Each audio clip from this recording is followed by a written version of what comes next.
First of all, welcome to the country. And if I start you off with a question like, why are you here? It was twofold, actually. We are launching this week a really important consultation report that we've done across thousands of schools and thousands of teachers and learners around the world. And we've chosen to launch it here in South Asia because this is such an important area for us. And the second reason is actually to coincide with that, we're also actually opening our new office, our new entity here in Sri Lanka.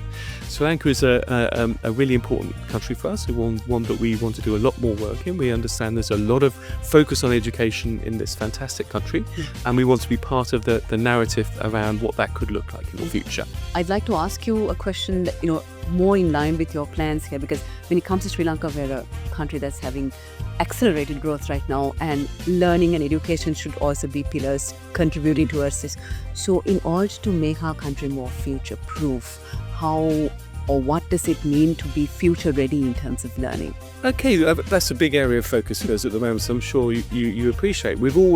Education has always been around preparing young people for the future, you would have thought.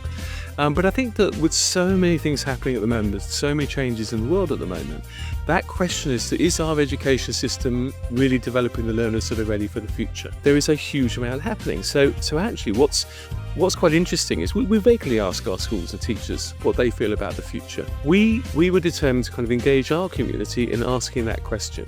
What is it? What are the things that are happening? What needs to happen to the curriculum for us to still be able to say, with real honesty, that we're helping young people be ready?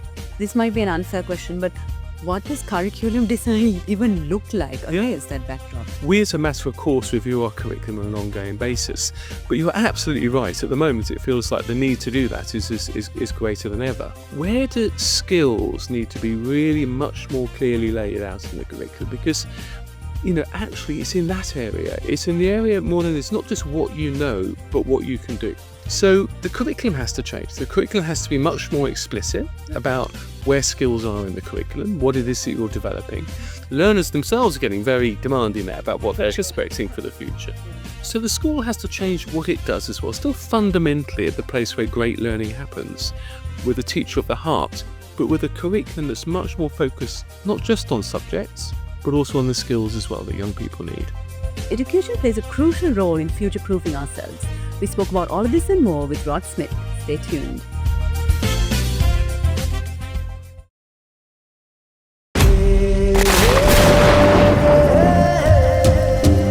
When you have an ambition, trust your instincts, move forward. This is your moment to shape your future, to be independent, to strengthen yourself. Your time is now. Accelerate your progress, empowering your progress for a fulfilled life. Union Assurance. For 30 years, LMD has been the voice of business in Sri Lanka, capturing the pulse of the nation's corporate landscape through its iconic covers. Each cover tells a story, from the first edition in 1994 to the present day, narrating key moments, leaders and trends that have shaped Sri Lanka's business ecosystem. Over the years, LMD covers have featured thought leaders, business pioneers and game-changing innovations, reflecting the evolution of industries and the economy. As we celebrate 30 years, these covers represent more than just publications. They are a testament to LMD's legacy of excellence in business journalism and its unwavering commitment to being Sri Lanka's leading voice of business. LMD, Sri Lanka's voice of business, a legacy of 30 years.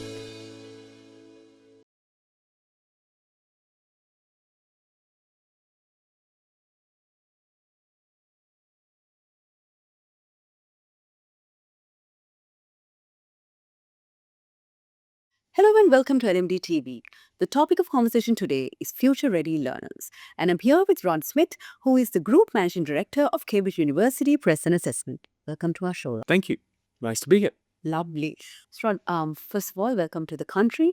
And if I start you off with a question like, why are you here? Oh, well, yeah, great, thank you. Well, actually, this is my first time in Sri Lanka for 42 years. I was here when I was 19 years old playing cricket. Better late. Thank you very much. But the main reason I'm here, actually, there's a very good reason I'm here, was twofold, actually. We are launching this week a really important consultation report that we've done across thousands of schools and thousands of teachers and learners around the world. And we've chosen to launch it here in South Asia because this is such an important area for us. And the second reason is actually to coincide with that, we're also actually opening our new office, our new entity here in Sri Lanka. Sri Lanka is a really important country for us, one that we want to do a lot more work in. We understand there's a lot of focus on education in this fantastic country, and we want to be part of the narrative around what that could look like in the future. Exciting times ahead. Very exciting. And now that you're here, I'd like to ask you a question that, more in line with your plans here, because when it comes to Sri Lanka, we're a country that's having accelerated growth right now, and learning and education should also be pillars contributing towards this. So in order to make our country more future-proof, how or what does it mean to be future-ready in terms of learning? Okay, that's a big area of focus for us at the moment, so I'm sure you appreciate. Education has always been around preparing young people for the future, you would have thought. But I think that with so many things happening at the moment, there's so many changes in the world at the moment, that question is our education system really developing the learners that are ready for the future? When you think about all the various things that kids are going to have to grow up, growing up with at the moment, whether that's the impact of technology or AI, whether that's the impact of the global climate crisis or sustainability, or just the sheer kind of weight of things that are changing in the geopolitical landscape, there is a huge amount happening. So actually, what's quite interesting is we regularly ask our schools and teachers what they feel about the future. Yeah. But at the moment, in the last year or so, there's been an increasing sense that actually we need to really look at this quite hard. 52% of our teachers and learners are telling us that actually they feel quite anxious about the future. Right. 48% are talking about actually, do they really feel that the curriculum that they've been used to following, is that really going to do more than just prepare them for their next stage, but is it actually going to help prepare them for life? So I think this was really the context for us at Cambridge. And Cambridge is the world's largest international education provider. We're in 10,000 schools around the world. We were determined to kind of engage our community in asking that question. What is it? What are the things that are happening? What needs to happen to the curriculum for us to still be able to say with real honesty that we're helping young people be ready? You said a lot of things that happen, like technology, geopolitics, climate change, and it seems like everything is changing almost every day. So this might be an unfair question, but what does curriculum design even look like against that backdrop? Well, one of the things that we're able to do with an international curriculum, because we're followed in 150 countries around the world, is that we can regularly review our curriculum, and actually that's quite unusual. A lot of national systems around the world, the curriculum has been in place for quite some time. It takes a long time to iterate and to look at that. So we, as a matter of course, review our curriculum on an ongoing basis. But you're absolutely right. At the moment, it feels like the need to do that is greater than ever. Yeah. So what does it mean? So I mean, of course, there will always be the need for a really solid foundation of subject knowledge. There's the subjects that everyone will continue to need for this. We mustn't throw that out. The things that the fundamentals in literacy and numeracy and science, or the subjects we're all very familiar with. But it's no longer just, we mustn't lose sight of that, but it's no longer enough. So the kinds of things we're looking at are what are the new subjects that need to start in the curriculum. Where do skills need to be really much more clearly laid out in the curriculum? Because, actually it's in that area. It's in the area more than it's not just what you know, but what you can do. What you know, what you can do, and also how you are and how you feel as well. So there's whole things about how you engage with knowledge and use it in more meaningful ways. So the curriculum has to change. The curriculum has to be much more explicit about where skills are in the curriculum, what it is that you're developing, and be very clear about what those skills are. And I'll talk a bit more about that later. It also, the curriculum we also need to say, well, what needs to happen in the classroom? What do teachers need to do? How do they need to develop their skills? Because teachers remain absolutely the linchpin of the educational experience. So what do they need to? How do they need to change their ways of teaching and to be able to bring those skills out into evidence? That I find what's the role of the school itself in being able to work very closely with their parents and with the learners themselves, because learners themselves are getting very demanding now about what they're expecting for the future. So the school has to change what it does as well. Still fundamentally at the place where great learning happens, with a teacher of the heart, but with a curriculum that's much more focused not just on subjects, but also on the skills as well that young people need. Wow. I'm going to quote you. You said like learners are becoming very demanding. Oh, yes. And we're seeing that a lot of self-paced learning programs, micro-credentials, the short courses, you name it, everything seems to be gaining momentum. Absolutely. But how can you regulate or how can you standardize the quality Yeah. in terms of that? No, it's a really, it's a very, very important question. The thing about this, learners, you're absolutely right. What was interesting about this report that we commissioned was that we had more responses from students even than from teachers. So we had 3,000 teachers working with us on this report, on our report of looking into the future of education, and 4,000 learners who are much, much more engaged in what they're being taught. And you're right, they are now much more experiencing different types of learning online, learning in short courses, learning that is much more kind of, scattergun approach to the way that you have got a limited amount of time to understand. So they're looking for that. And we mustn't kind of push back on that. We need to go with the grain of that and understand that. But the grave danger of all of that is that where is the kind of the coherence in that? Yeah. Do all of these short, experiences, do they add up to a really coherent curriculum? Are those experiences developmental? How can you be sure that there's real quality in that learning as well? And how do you assess and accredit that? So I think that we're really clear that all of these kind of new approaches, more bite-sized and micro-credential based approaches, are really valuable, but they have to be part of a coherent, aligned approach to education and learning more generally. So like with most things in technology, use it well and it adds value, but don't let it distract you from the fundamentals of what you're trying to achieve. Love that. Love that. And how do you see this being adopted? Changing curriculums, customization to an extent, quality assurance. What does the region look like? I mean, you operate in 150 community. So when you look at Southeast Asia, South Asia, how does it look like? Well, it's interesting, that whole issue around what we found in South Asia, that whole issue of education has always been really highly regarded in South Asia. We've got over 1,000 schools now taking the Cambridge curriculum in South Asia, and that number is really, really going up. And now we're seeing, the reason for that is that South Asian parents and young people are looking for choice now. They're looking for the choice around what's the kind of curriculum and approaches that are going to give them choices and flexibility. So the first thing I think is that we're really clear is that we want parents and young people to have a choice. Yeah. And that that choice can be an international curriculum. They can be focused very much on, still focus on what's needed locally, but as part of a global community of 10,000 schools where they can engage with other people around the world. So the first thing I think is in South Asia is we're seeing a lot more demand from parents to have choice.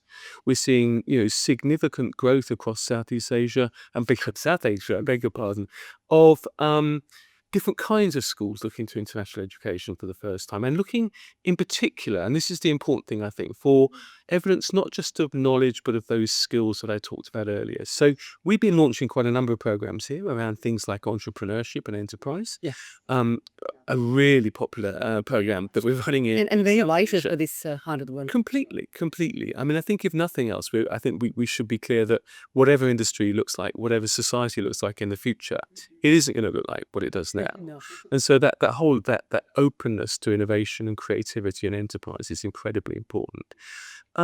We developed another area of skills we developed in South Asia. We developed the climate change program, and this is South Asia is one of the areas of the world that is going to be most impacted by the crisis. Yeah, it's the climate crisis. So what are we doing, and to actually empower young people to be people to become climate champions? I'm interested. It's also about how can we help them deal with the anxiety of growing up in a world where this is a real thing. So again, South Asia, we have more students and schools in South Asia who've joined our global community around climate education than anywhere else in the world. That's very inspiring. No, and these are these are scarily impressive young people who are, who frankly are inheriting a lot of big challenges and need the tools to be able to deal with that. So climate education and sustainability is very important. And then the final area I think that's really interesting around South Asia is that increasingly when I've talked about that choice, often in the past people have been thinking about an international curriculum as being their passport to other parts of the world. Well, actually, increasingly now we're seeing a lot of South Asian students stay local, Right. actually staying in universities locally, and obviously there's a very powerful private university sector here in Sri Lanka, and across South Asia generally, an increasingly strong higher education offer. So we're seeing a lot more stay local, a lot more thinking, yes, actually, rather than, and this is obvious for international students, rather than traveling overseas, they want the choice to be able to stay close at home as well.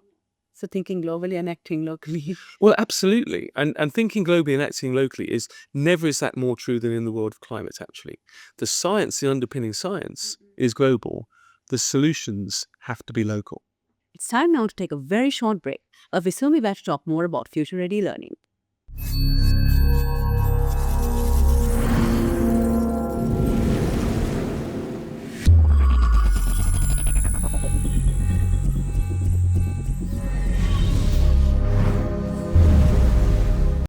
Display your brand message on digital screens at prime locations. The largest digital advertising network in Sri Lanka. Emerging Media.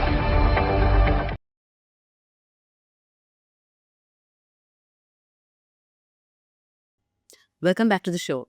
We're in conversation with Rod Smith, who's the Group Managing Director at Cambridge University Press and Assessment.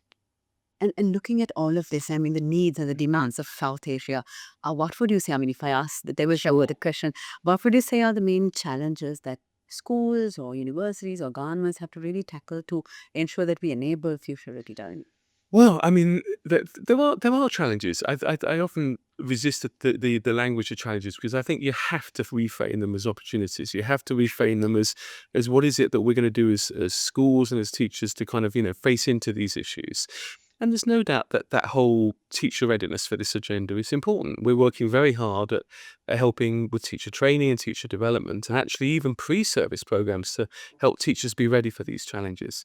But when they are coming into the classroom and developing these new kinds of approach to education, there are a number of things that we think they should focus on. So self-management, big area for young people going forward. For all the distractions that we know, so teachers are telling 88% of teachers are telling you that student attention span is getting shorter and shorter and shorter.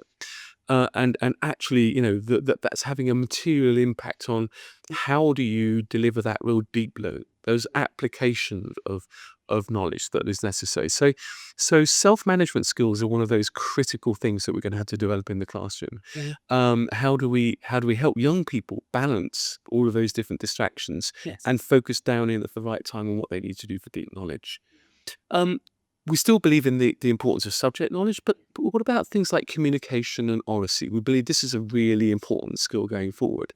And I think for South Asian students, this is one of the bigger challenges in some respects. Always been a very, very strong students in our community around reading and writing. They perform fantastically in international exams.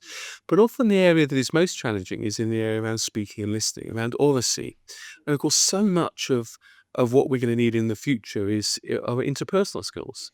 Whatever AI and technology is going to do to take away the more mundane elements of what we do, actually the ability to be able to communicate those ideas, connect, be creative. And if you think about it as well, the school there is an incredibly important environment to create that safe environment for young people to grow personally and using their communication skills. So actually, again, subject knowledge important, skills important, but oracy and communication we think are hugely significant. Again, how do you develop those skills? And then I think I think all of these kind of come back to, for us, that however much we sometimes get distracted, I think, about how AI is actually potentially going to disrupt education. Actually, we need to see it as the way in which education is empowered. And what I mean by that is that actually, I don't think with all of these these distractions, these things that these new skills that need to be developed. The school remains the fundamental place where young people will come together. They will grow as individuals. They will learn these interpersonal skills, these collaboration, these communication skills. They'll learn how to disagree well. There's a skill that we'll need for the future. And the best place to do that is not online. Yeah. Is to be actually in the social environment as a school, which is very aware of the things that it's trying to develop for young people for the future, that works with technology, but doesn't replace that human element. And that's what the classroom of tomorrow has got to look like. Wow. Love the vision. I know it's getting increasingly difficult to materialize and we're all virtual taking over, but really hoping for that. Ron, it's been like an amazing flow of thought here, but unfortunately, I had to ask you my last question Oh. because we're running out of time. So if I ask you, we always say that regardless of the age, you have to have lifelong learning, like tendency, like a mindset. How can we instill that in today's young learner? That's always been the challenge, hasn't it? I think, and two things I would say. First of all, start early. And I think often when people talk about lifelong learning, they often think about life after school. And I will come to that. But actually, all the evidence shows that building that love of learning, that engagement with learning, the earlier that happens, the longer it lasts through your life. So actually, your early years experience, they are the most influential and impactful in education. And the habits that you learn in that first year stay with you for life. And so start early, but then this is then the second thing I think is that have clearly through education, just getting to university or to your next step is no longer enough. Actually, increasingly young people are saying, well, no, actually, how am I prepared for life after university? And I think they're having that kind of sense that when you finish your schooling, you have those extra skills, that engagement with learning that will stay with you, and you have agency. And this is the thing that comes back more than anything else. Where students become very disempowered and very demotivated is where they feel that the life is happening to them, and they don't have the skills to enable them to be able to cope with that. So a great education, of course, it builds that subject knowledge. Of course, it builds that confidence to go to university with a really deep bedrock of knowledge. But it needs to develop that sense of confidence that you get from being, genuinely multi-skilled, able to communicate, able to see two sides of an argument, able to build consensus. And those are the kind of skills that actually are not just will equip you for life, but give you that confidence, that agency, that sense of positivity about the future that actually means that you come back to learn more later on in life. Wow, amazing. We don't use the word stability nowadays. We always say like dynamic and change. But do you think the skills that you just said, critical thinking, the ability to see two sides of an argument, all of those will be sustainable skills? I think they're the only skills that will be sustainable if you think about going forward. Because we all know that the change is going to be constant. We all know that. It doesn't mean that, as I said, that bedrock of knowledge, that subject knowledge, it isn't essential. But no, it is those skills and that adaptability, and it's that confidence, that sense of agency that enables you to think, well, whatever life is going to throw at me, I am actually going to be able to cope with this, and I am going to be able to engage with this. Actually, we always are tempted, I think, to think that the age we live in is the most, disrupted but actually, I'm sure, if we spoke to, our families of us, they would also talk about the changes that education has helped them through. Sure. But I think unless you're very, very kind of really clear about what you're trying to achieve with your education, then I think that's what enables you to be confident that you can deal with whatever life throws at you. Lovely. We've been in conversation with Rod Smith, who's the Group Managing Director at Cambridge University Press and Assessment. Thank you very much for all your insights. It was a lovely conversation. Absolute pleasure. Thank you. And thank you to all our viewers for joining us. Until next time, take care. Don't forget to subscribe to our YouTube channel and follow us on Facebook, LinkedIn, Instagram, and X. Thank you for watching and stay safe.